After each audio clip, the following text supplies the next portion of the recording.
Here is the news at 4. First, the highlights. Governor Sanwo-Olu describes Lekki Deep-Sea Port as maritime logistics hub of Africa.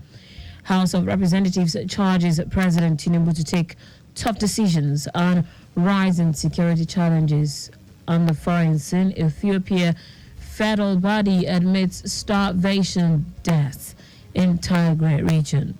In sport, Super Eagles coach anticipates tough game against Angola in quarterfinals tie of ongoing Africa Cup of Nations. Now the details. I am Taiwo Baruwa.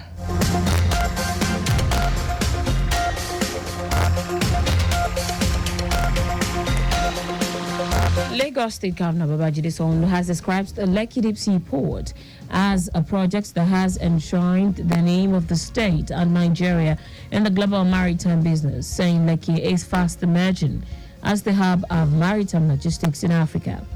The governor made this remark at the arrival ceremony of CMA CGM Scandola, the largest container vessel to berth in Nigeria at the Lekki Deep-Sea Port, Ibeju-Lekki. Sanwo-Olu expressed happiness at the coming of the vessel, which he referenced as proof that Nigeria is creating a new environment for business. According to Governor Sanwo-Olu, Lagos is taking seriously the challenge thrown by President Bola Tinubu to move Nigeria's economy to $1 trillion mark as the state sees maritime as one of the key drivers that can deliver on that goal. Minister of Marine and Blue Economy, Gboyega Oyetola, who was represented by the Managing Director, Nigerian Port Authority, Mohammed Bello Koko, said the ship powered by liquefied natural gas represent the strides to mitigate the emission of greenhouse gases. Also speaking, Chairman Lekki Free Trade Zone Development Company, Abiodun Dabiri, commended Lagos State Government and other partners for the huge infrastructural development ongoing along the corridor, saying the road projects have already reduced travel time by half. The Lagos State Government says it has scaled up advocacy campaigns across different levels on the dangers inherent in the use of styrofoam, as well as to accelerate behavioral change among Lagosians. Commissioner for the Environment and Water Resources, Tokunbo Wahab, made this known when he hosted representatives of the National Association of Supermarkets and Operators of Nigeria, NASN, saying the ban of styrofoams should be looked at in terms of the larger picture to all residents. Wahab said the advocacy campaign is to ensure that the message is passed to all segments of the society on why they should embrace the ban. He called for the support of the association and members, insisting that there is no going back on the ban. The Commissioner for Basic and Secondary Education in Lagos State, Jamiu Ali Balogun, has led a team of Lagos State government officials on a condolence visit to the parent of David Babadipo, an SS1 student of Araromi Ilogbo Senior Secondary School, who died on Thursday, 25th of January, 2024. The commissioner commiserated with the parents on the death of their child and expressed sadness of the entire Lagos State and its education family for the painful loss. Ali Balogun assured the parents of the ministry's support during this time and promised to cooperate with the police in unraveling the actual cause of the death. It will be recorded that the commotion erupted at Araromi Ilogbo Secondary School on Thursday when some students of the school protested the demise of one of their colleagues who was allegedly flogged by a teacher. Now to the rest of the stories. The Speaker of the House of Representatives, Tajuddin Abbas, has urged President Bola Tinubu to take tough decisions on rising security challenges in the country. Abbas, who made the call at the resumption of plenary from the Christmas and New Year holidays, also advocated the adoption of new strategies to address the widespread insecurity ravaging the country. Laments in the Western security challenges, which in the past few weeks led to the deaths of scores of Nigerians in Plateau, Kaduna, and other parts of the country. Abbas noted that if not adequately addressed, the situation could degenerate to threaten the stability of the nation. The Speaker also asked Tinubu to demand greater performance and accountability from service chiefs and all security enforcement agencies.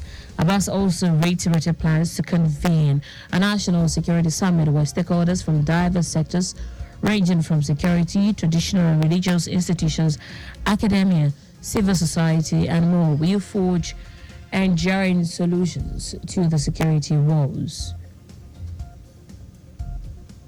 Meanwhile, Ekiti State Governor Biodun Yebanji has ordered security agencies to unravel the killers of two traditional rulers in the state. The traditional rulers were killed on Monday by suspected kidnappers while returning from a meeting in Irele, Ekiti, in Ekiti State.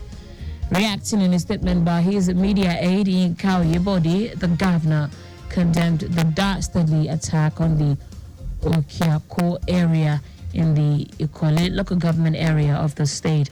Oyebanji, who had just presided over the State Security Council meeting in Ado-Ekiti barely an hour before the incident occurred, said no stone will be left unturned in the bid to bring the perpetrators to justice, urging the people of the towns to remain calm and refrain from taking the laws into their own hands.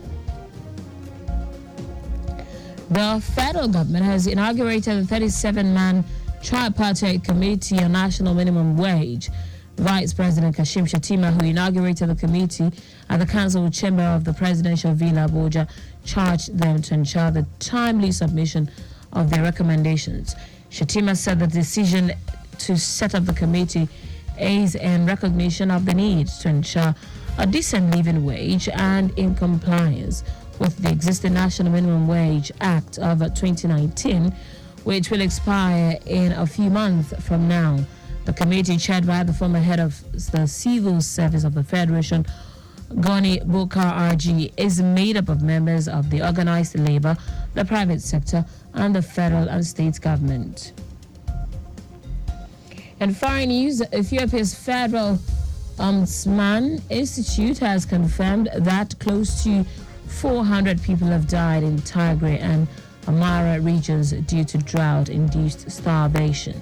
The remarks contradict earlier statement from federal authorities that there had not been confirmation that anyone has died of starvation in any region in the country. Deaths had previously been reported at local district levels, but there had not been comprehensive data.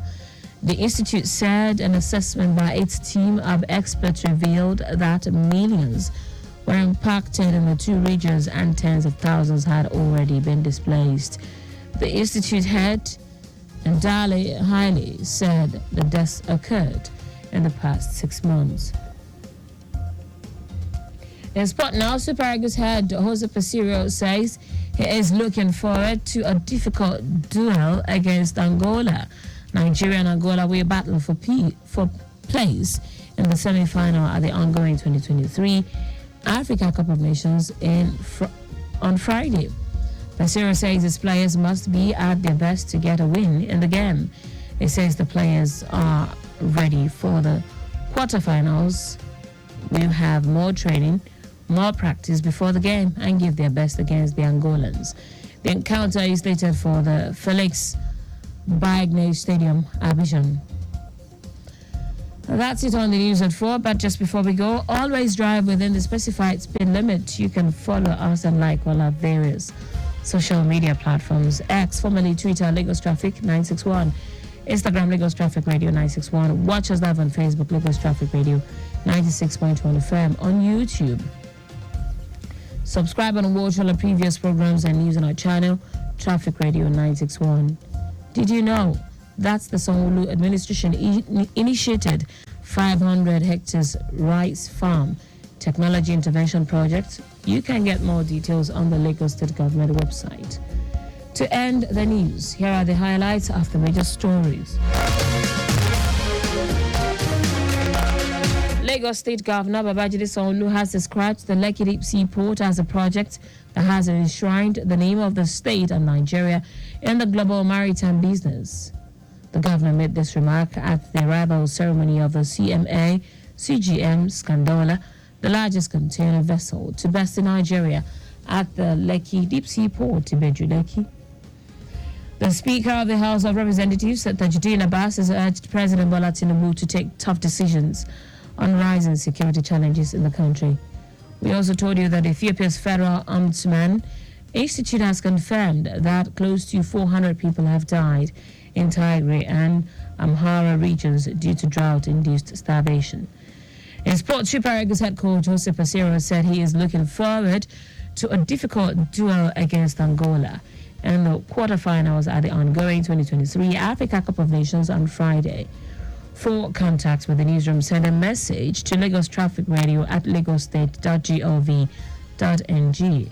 That ends the news broadcast compiled by Abiola Fagbalagun. I am Taiwo Baruwa. Thank you for listening. Good afternoon.